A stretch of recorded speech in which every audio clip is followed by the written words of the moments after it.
Hey everybody, it's Karyn Bryant. Welcome to MMA podcast. I'm out on vacation in Indian Wells. What's up, guys? Alan Jouban. I'm not on vacation. I get to just watch Karyn Bryant's Instagram and wait and post stories of getting drunk at the pool, but it's all good. It's all good. And I want you guys to enjoy. You seem shocked, Karyn. I don't know what you're talking about. Was that not the plan today? Oh, it's the plan. Yes, I thought you said there was already video evidence of that. I was like, uh-oh. You know, it's definitely the plan. Aurora's still on spring break, so we were out in Colorado for a bit. Now we're out in the desert. Because if I have to go somewhere cold, I'm allowed to say I need to go somewhere warm after. So I got it. But so here's the thing that I can't believe. Yesterday, I literally was off, Twitter for a couple of hours, enjoying the pool. I look at it and I'm like, okay, there's no way this Tony Ferguson news is real. Like this can't be real. This can't be real for the fourth time. We don't have that fight. He said he hurt himself at a TV station after a media obligation, something, right? Tripped, yeah. Which then also made me feel really bad. Like I would have felt terrible being in the studio if I saw that happen to somebody. Whoever the person was, yeah. I know. So, but anyway, I can't believe it's going to be Max Holloway and Khabib now. It's crazy. I'm bummed about it. I see some people trying to make light of the situation or make it brighter. Look, we have a great fight with Max, but that's not the fight that we want. And as you know, anytime you have a late replacement, it's kind of like, it's like whoever wins kind of thing. If Max was to win, it would be a huge upset, but he's kind of supposed to lose. Yeah. I mean, he's the smaller fighter. He's going against probably the toughest matchup against anyone in the UFC, right. But doing so on such a late notice, it's not what I wanted. Like you said, they were supposed to fight, 4 times? This is the fourth time it's been canceled. The 4th time it's been canceled between Tony and Khabib. It's unreal, but this is one of the matchups that people were really looking for. This and the Dustin Poirier fight coming up against H.E.A.T. But other than that, this was the matchup everyone wanted to see, and again, we have to wait for it. Yeah, it kills me. A couple of things that you say, though. Well, first and foremost, we had a media lunch with Tony on Thursday. So, like, the day before this thing happened or whatever. And the media lunch was really interesting. Obviously, it's on, MMA.com and all that. I thought Tony was looking good. He already looked lean and mean and ready to rock. And, I'm such a Tony fan. And it was funny, actually, at one point, he said something like he was talking about how, the media likes to sort of feed off people and, tell stories and make stuff up. And he was talking about how he's sort of guarded. And he was like, yeah, I mean, for example, how many of y'all have ever come to watch me train? And I was like, I have. I think I was the only one in the room. You know what I mean? And he's like, how was it? I was like, awesome. You know what I mean? And I was just bummed that you guys couldn't train together for this camp because of your foot and stuff after your fight. But anyway, my point was just that Tony was, he definitely looked ready to rock, and me too. I've been dying for this fight forever. But one thing I will say to your point of you just saying Max is a smaller fighter, Max is technically the smaller fighter. But if you look at my picture from the other day when he came to see us at UFC tonight, Max isn't small. You know what I mean? And so if him fighting at 55, he's actually going to have to cut some weight to make to weigh in this week. But he is smaller, yes, and all that. And I agree with you. Like, it's so hard to get past Khabib. It's hard for somebody who's been preparing for Khabib to get past Khabib. But there's just that one part of me that thinks of like the Michael Bisping 10 days notice. You know what I mean? There's a part of me that's like, oh my God, what if Max pulls it off? What if he pulls it off? That would be amazing. Then we'd be in the blessed era for sure. But totally. It's like the question is, has Max been training? What has he been doing? He's always kind of came across to me as a guy that would take a fight on short notice. He's got that Islander Hawaiian fighting spirit. Which we love about him, but how often has he really been in the gym? And if he's been in the gym, I'll tell you, like a guy like Max, I can really imagine he's a little bit like me. Like when he's in the off season, he's probably training, but doing a lot more striking and pad work and kind of fun stuff, not really grinding it out in the wrestling room quite as much, you know what I mean? So how much sprawl defense, takedown defense has he been doing? How much wrestling? How many times has he been in there just pushing himself to the limit? And again, this is a 5-round fight. So, well, I assume it is. What are the details on that, by the way? Yeah, so what I understand from the clip that Dana put out or whatever, that it is the 5-round fight for the title. That any of those qualifications or whatever don't change. It did seem like they were saying Tony is stripped, though, I guess, because if you're the interim champ and can't defend, I guess, and I could be wrong. Like I said, this was just a quick stuff I was reading. It did seem like they were going to say that Tony was now not the champ, and that is basically like vacant. It was but again, I totally could be wrong because I looked at it some, but I'm on vacant. You know what I mean? Whatever. But I think that Tony is not the champ now. Man. Which sucks. I feel gutted for him, man. Right? I mean, he worked his way up to this point. He got the belt. He worked his way up to deservingly get the super fight, either against Khabib or Conor. He's the guy that should be getting the big payday, the big fight.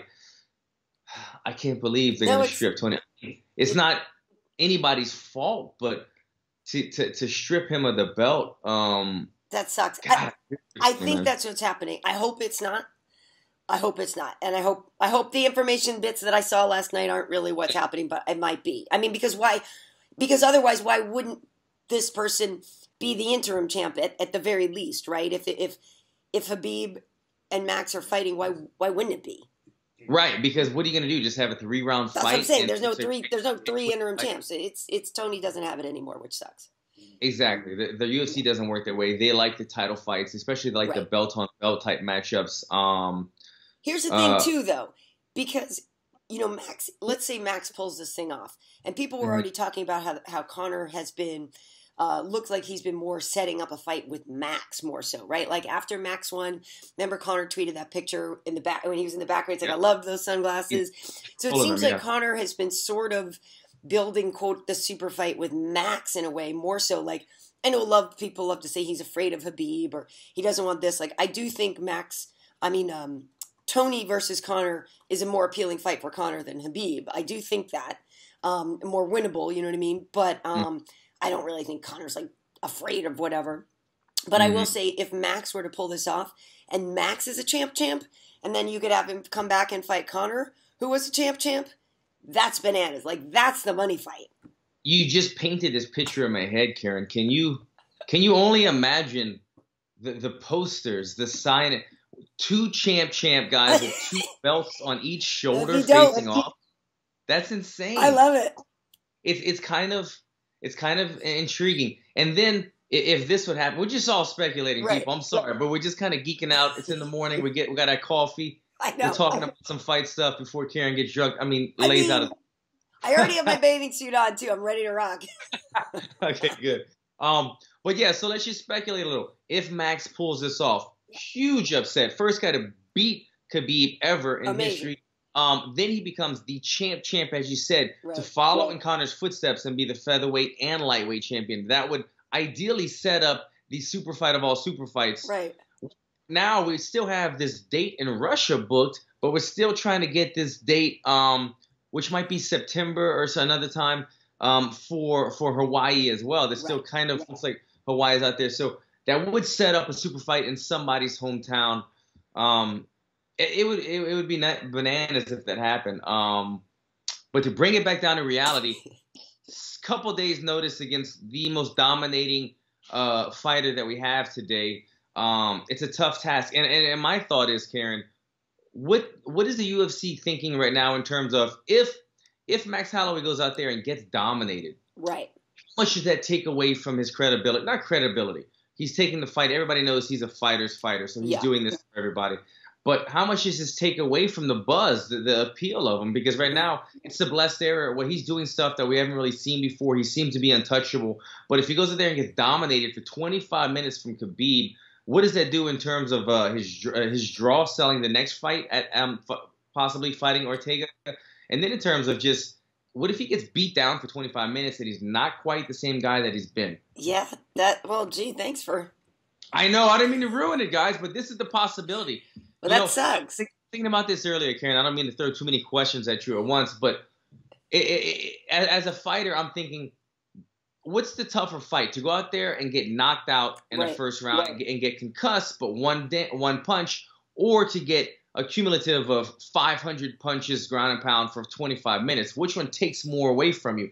And I don't really have an answer for that. Yeah. But this is the fight that Max is possibly going to be ground and pounded for 25 minutes. And that takes a lot out of your fighting spirit and just physically and mentally, like how much you're able to withstand in the future fights. Yeah, I know you make a lot of good points, and that's the thing too, right? Because like you're saying, if Max is still training, doing all that, he's not putting in hours and hours of grinding in the wrestling room. So like you said, if he's out there training, he is having fun. I think he and Yancey are still working on, he works on stuff. He is the champ. But yeah, I agree. Like that, there's a lot that he might not quote unquote be ready for in this situation, right? Does it take off some of his shine? I mean, yes and no, right? Because his whole spirit of I'll fight anybody, the wine eye spirit, like I feel like he would get the benefit of the doubt, or he would get a pass because it's short notice. It'd be one thing to have built up this fight for months, then show up and get owned. I feel like that would be harder than saying, dude, I got the call on Sunday. I fought the guy who has never lost a round on Saturday.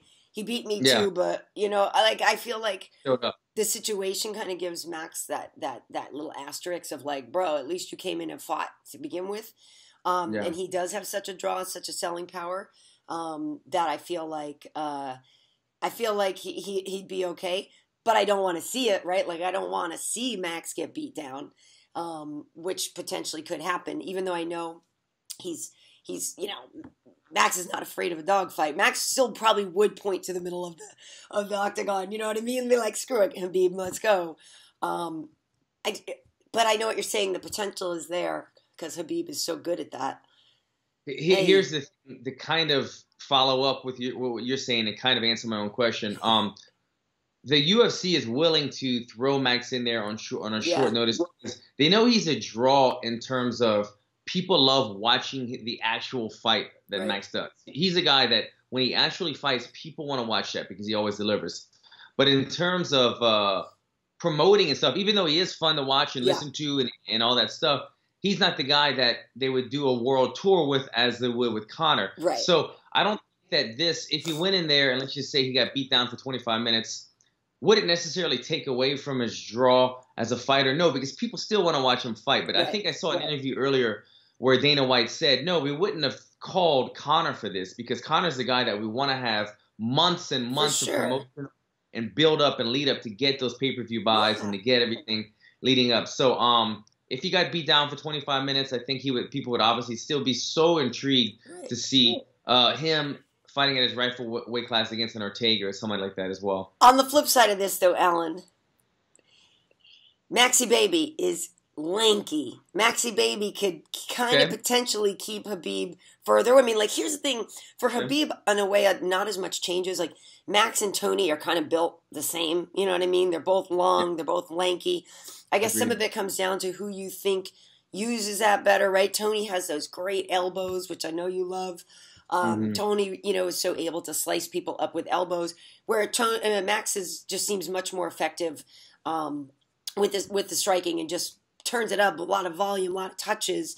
So I feel like, as much as we say we're hypothesizing what could happen on the bad side, there's a lot that Max can pull off.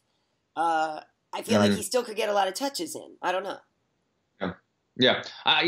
Max showed, I believe, definitely his last fight, but maybe even his last couple of fights, that sometimes he's a slow starter. Yeah. He was letting Aldo get the better of him early in the round. He was able to weather that storm, and he kind of comes into his own and just is in the moment. Yeah. I think he needs to not let that happen against Khabib.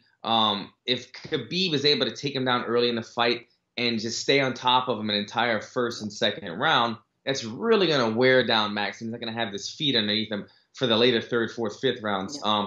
I think he needs to try to almost come out, I don't want to say a fast start because we don't know what kind of condition he's in, but he needs to do what everybody tries to do against Khabib is not get taken down, create scrambles, stay on his feet, use his footwork and his long range, like you said, to try to keep this standing as long as possible, not to get taken down and smothered and drain his gas tanker in the early rounds. Like the Michael Johnson fight. Yeah. I mean, you saw what happens there. Yeah, for sure. But what I would say may be that if you know you hadn't been training that much and you weren't conditioned, I feel like maybe the best strategy is to just go all out early. Because, right, if you figure, I know I don't have enough for 25 minutes. Do I want to parcel it out and have, slow, or just ready to go balls out and just try to do it right away? I kind of feel like I would just go for it. Instead of trying to pace myself or save it, I'd be like, screw it, I'm here. I got 2.5 good rounds in me. Let's see what we got. You know what I mean? And it's a calculated gamble, but I feel that Max would have the all-around better gas tank. Yes. But with that being said, normally if they were both training, he might have the better gas tank. We don't know what kind of shape he's in. So I would take that gamble. I agree on that one. All right. Well, I don't know what's going to happen in that. Like, I have to do a DraftKings for the fights this weekend. And in a way, it just sort of got easier in a way, because before I was like trying to avoid having to pick between Tony and Khabib, because one of them is fully like the heart pick. I'm such a Tony fan. And that's not to say that I don't like Khabib, because I do a lot. But Tony's like the right kind of crazy in my mind. Like, you know what I mean? Like, I just find him highly entertaining to watch fight. And I just think he's great. And Khabib, though, is like the guarantee, right? So why would you ever bet against that? So I was really sort of torn. I didn't want to have to pick that. Now I don't feel so bad if I just go with Khabib. It makes things a lot easier, because I feel like in this situation, picking against Max in this situation, you don't feel like you'd be totally dissing Max. That said, I might have to go with the Bisping argument of like the 10 days notice rolling in and pulling it off. I don't know. We'll see how we get to it. But the harder fight to pick, actually, I think, in a way, is Rose and Joanna, right? Because it could be the case that Rose just has the perfect antidote to Joanna, right? And that she's going to be the one. She's going to be the Gray Maynard to BJ Penn. I mean, the Frankie Edgar to BJ Penn or something, right? What if she is? Or did all the stuff about the weight cut and the mentality and the pressure of going for 6 in a row really affect Joanna that much? And is she going to be back to the old Joanna? I don't know. There's a big part of me that thinks Rose might just be the antidote, and that Rose might just be the girl that always can beat Joanna. I don't know. I feel like that might be the case. And you just froze. Yeah. Are you there? Here's how I think of it, Karyn. In my mind, when you think of am I coming in clear? You guys got me? Yeah, I got you now. Yeah. Okay, cool. Here's how I break it down. When you break it down in terms of skill, what they bring to the octagon, I still give the slight advantage to the champ, or to the former champ, to Joanna. In my mind, she still is just the sharpest fighter that I've seen in women's in quite a while, and I feel like she can still get the job done. So I'm still leaning that I'm believing the story that it was a bad weight cut. And it was just a great night for Rose, and she was able to capitalize. And I still have so much respect for Rose, but I just still feel like Joanna has the edge in this one. If Rose pulls it off again, I can no longer avoid the hype train. I will be a Rose fan, and I apologize to Rose for not being on it just yet. But I just still need to be proven wrong again. I need to be proven wrong. This is the thing that baffles me, though. Joanna now is coming off of a loss. Now she doesn't have to worry about being perfect. She doesn't have to worry about breaking records. She could be the hungry fighter again, which normally is a really good thing. We kind of saw, like, when Conor McGregor got beat by Nate Diaz, he kind of had to come out and work on some new things again and just get the win. And a number of fighters have come back and done better like this. The X factor that lies with Rose, though, is that she doesn't believe the hype in Joanna. She doesn't allow that trash talking to get to her. She keeps that stone cold face. She was able to do that in the first fight, and now that she's beaten her, she can be the more confident one. And we've seen that Joanna is a lot like Conor McGregor, like the last example, that the trash talk is a big part of the mental warfare that she uses to get the victories in a game. And if she doesn't have that mental warfare and the trash talking ability to affect Rose, is she, like you said, is Rose just a person that she can't beat, not necessarily because of the physical traits, the physical characteristics that she brings to the cage, but the mental warfare that she can't beat her in that aspect. So that's really what I'm curious to see, man. What happens? I honestly love Rose. I would love to see Joanna get the belt back and then maybe see a trilogy fight just to see, who won the first fight for this reason, who won the second fight for this reason. Let's really see a third fight, winner takes all kind of thing. But I'm going to go with Joanna in this fight just because I think she did have a bad weight cut, and she just didn't look good with those lazy kicks and her chin up in the air and letting those hooks get in on her. I don't think she's going to make the same mistake twice. All right. Well, I agree. I don't think she's going to make the same mistakes. And, you know, I still, you know, Joanna's my spirit animal. Like, you know what I mean? That's the whole thing. Like, my tennis season's starting up again. Like, still, when I go out there, like, I'm bringing a little Joanna inside with me. Like, you know what I mean? I love that. I just love her approach. I love, I do think that, you know, got away from her maybe a little bit in the Rose fight last time and that she maybe psyched her own self out too much. But in general, I just love that. I just love her approach. I just love her approach to the game, and I do. I agree with you how technically sound she is. I really don't know.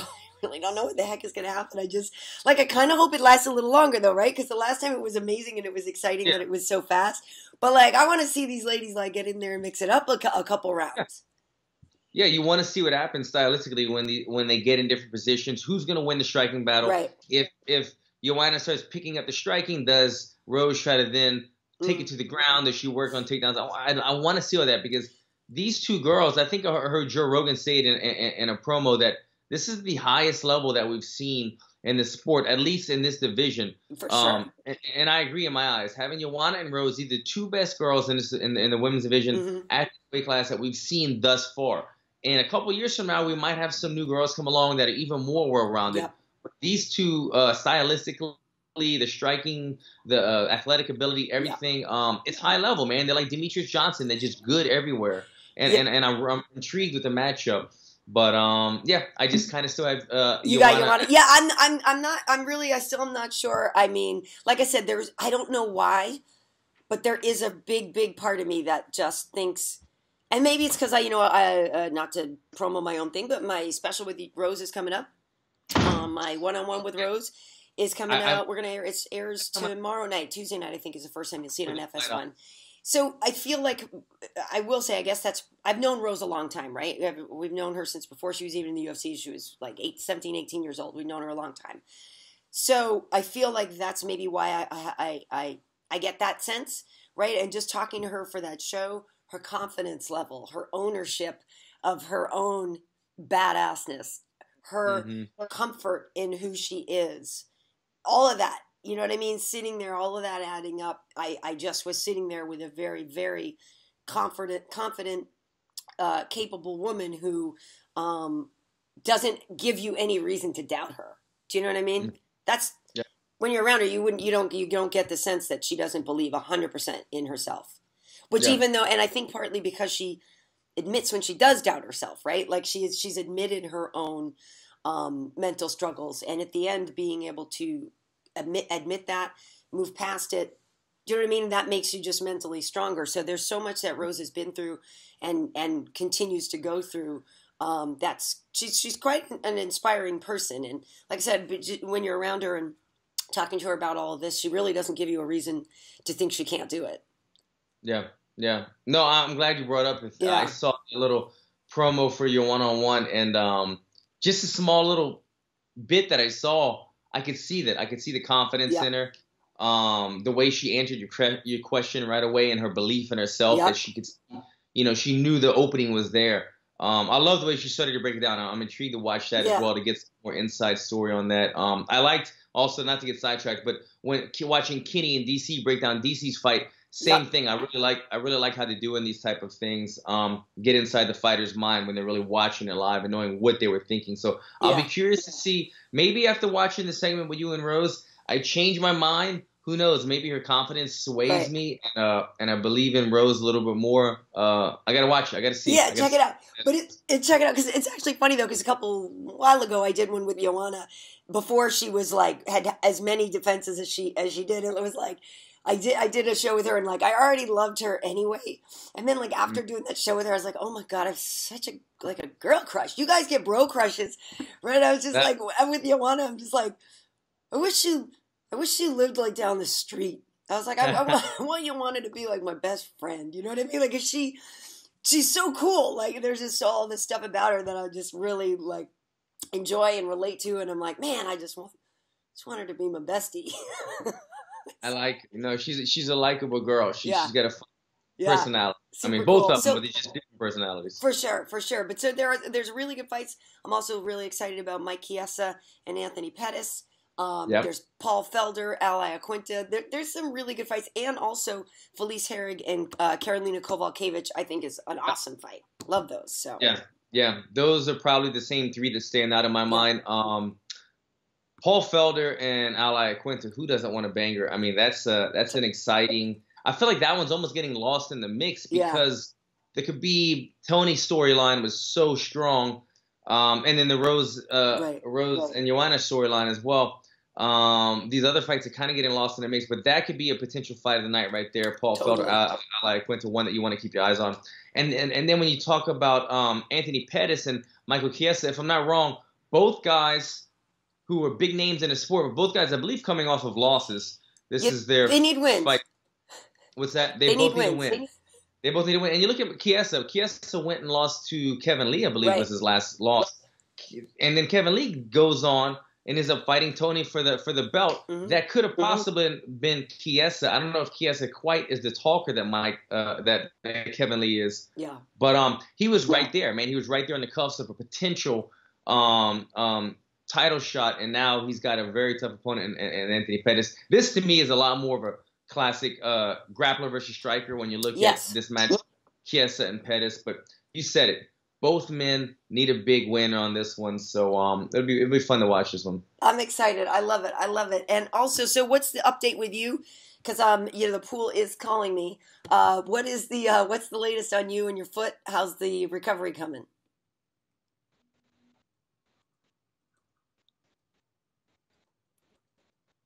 Lost you for a second. Hello. Are you there? There you are. Yeah, it broke up for a minute, but I think you're asking me about my foot, possibly? Yeah, I was saying I got to get to the pool, so I want to make sure we give everybody an update on how you're feeling, how the recovery is going after your big win. Yeah, well, I don't want to hold you guys up any longer, Karyn. I'm sorry about that. The foot's healing up. I'm like just over 5 weeks now, so I'm kind of at that turning point where I can start putting a little more weight on it. Okay. I'm using some different devices to get it going, but same thing, healing up, getting close, doing a little bit of training when I can just to kind of keep my body ready so that when I can take the boot off and get back to real training, I'm good to go. But still eyeballing July. That's the goal right now in the national fight week in July. I would love that because we'll be out there for that. Obviously, in Vegas, we spend the whole time. So I have, I'll be working this weekend for 223. Then next week, going to Arizona for Gaethje Poirier, which I can't wait. My fight's ridiculous. Awesome fight. Like I love that fight. I know who you're going for, Lafayette. Yeah, you're there. You're working on location over there. Yeah, we'll be in Arizona. Yeah. So it'll be cool. Nice. Awesome. All right. Well, so on Twitter, Facebook, YouTube, all that, find me at Karyn Bryant. Obviously, also we have MMA Heat, all those places. And on Instagram, I am KB Heat. And I'm nothing changed with me, guys. At Alan Jouban across the board. Thank you guys for tuning in. Sorry if the reception was a little bit bad, but we just wanted to knock one out. Talk about the breaking news. It'll be a fun fight. We'll get back after the fight and discuss what happened. I'll be interested to see what happens on this fight. Yeah, absolutely. I think it's going to be a pretty awesome fight weekend. You did freeze up on me here a little bit again, so wait till fade you out like on a voiceover. Oh, there you are. There you're back. I think it's going to be pretty crazy. So. I'm not even sure who I'm working with this weekend, but it's gonna be nuts. I'm really looking forward to it. Really seriously bummed out for Tony. And also I was like wondering, not that I want to start some whole thing, but like, is there a lawsuit in there for him? Which is a terrible idea. Like the fact that he maybe needs to, but like that station wherever that happened, like that's not good. But yeah, you're right. That is a possible loss of a lot of earnings that he's missing out on. So yeah, I texted him last night. I didn't expect him to reply, but I just kind of texted him. I'm sorry to hear about the news, man. Hope you're having a good Easter. So wish the best for Tony, man. Yep, absolutely. All right, Alan. Well, thank you. I hope you have a great week. And I'm gonna go work on my tan lines. girl. All right, guys. Thanks for tuning in. See you later. Peace.